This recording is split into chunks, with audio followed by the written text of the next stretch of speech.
प्रेमानंद महाराज से एक भक्त ने पूछ लिया ऐसा सवाल, सुनकर गुस्से से लाल हो गए प्रेमानंद महाराज। बोले तुम्हें शर्म आनी चाहिए, आज तक किसी ने नहीं किया था ऐसा सवाल। बाबा ने दिया ऐसा जवाब सुनकर हर कोई रह गया हैरान। हर सच्चे हिंदू को जाननी चाहिए ये बात। कोई आपको भगवान की मूर्ति या फोटो गिफ्ट में दे तो उसे लेना चाहिए या फिर नहीं? प्रेमानंद महाराज की ये बात जिंदगी भर आएगी आपके काम। प्रेमानंद महाराज को आपने गुस्सा करते हुए शायद कभी नहीं देखा होगा, लेकिन दरबार में कुछ ऐसा हुआ कि पीले महाराज को भी भयानक गुस्सा आ गया। विराट कोहली हो चाहे हेमा मालिनी हो, रवि किशन से लेकर मोहन भागवत तक बाबा की शरण में अब तक जा चुके हैं। किसी ने आज तक ऐसा सवाल बाबा से नहीं पूछा था।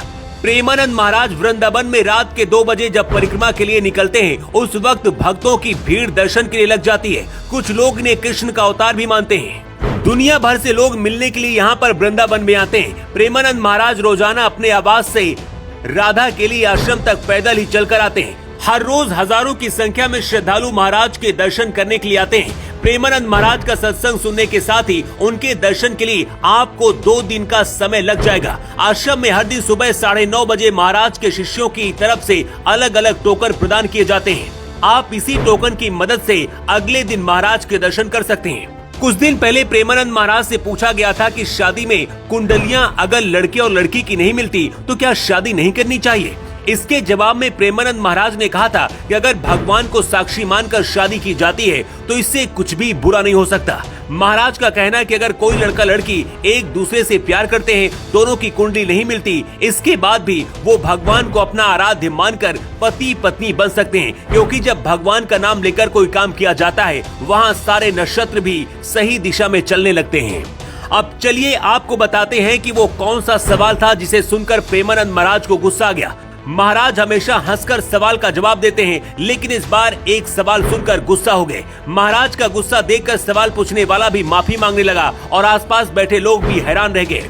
प्रेमानंद महाराज का ऐसा रूप पहले कभी शायद किसी ने नहीं देखा था। गुस्से में प्रेमानंद महाराज ने यहाँ तक कह डाला कि लोग अपने ही धर्म का अपमान करने में लगे हैं।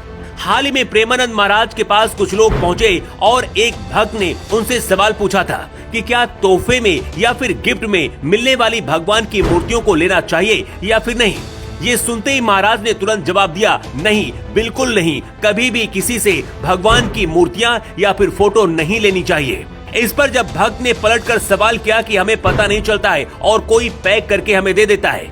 ये सुनते ही प्रेमानंद महाराज बोले, कोई हमें देता है तो हम उससे पूछते हैं कि आखिर इसमें क्या है, हमारे भगवान पहले से विराजमान है। प्रेमानंद महाराज का कहना है कि गिफ्ट में मिले भगवान को लोग अपने घर में किसी कोने में रख देते हैं जहां धूल उन पर पड़ती रहती है और पूजा पाठ भी लोग नहीं करते। अगर सेवा कर सकते हैं तो भगवान को घर में रखना चाहिए, अन्यथा नहीं। प्रेमानंद महाराज ने गुस्सा जाहिर करते हुए कहा, पैसा कमाने के लिए बहुत से तरीके, भगवान के नाम का इस्तेमाल करते हुए ऐसा मत करो। उन्होंने कहा, लोग थैलों पर भगवान का रूप छाप रहे हैं और उसी थैले को लोग पैरों में रखते हैं, इसलिए हम सब की बुद्धि भ्रष्ट हो रही है। प्रेमानंद महाराज का कहना है कि ऐसे लोग धर्म के सूक्ष्म भाव को नहीं समझ रहे, भगवान का अपमान कर रहे हैं। गिफ्ट में ना तो भगवान की प्रतिमा लेनी चाहिए और ना ही किसी को देना चाहिए।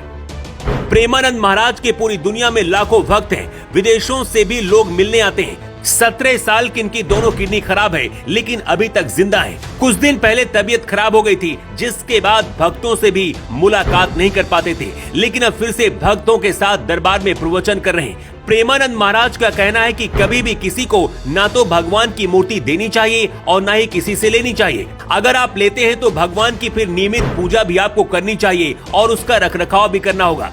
अगर आप भी किसी को भगवान की मूर्ति या फिर फोटो दान में देते हैं या फिर कोई आपको देता है तो इसे आज ही बंद कर दे, क्योंकि इससे भगवान का अपमान होता है। इस खबर को ज्यादा से ज्यादा शेयर करें ताकि हर हिंदू सनातनी तक ये खबर पहुंच पाए। Bureau report.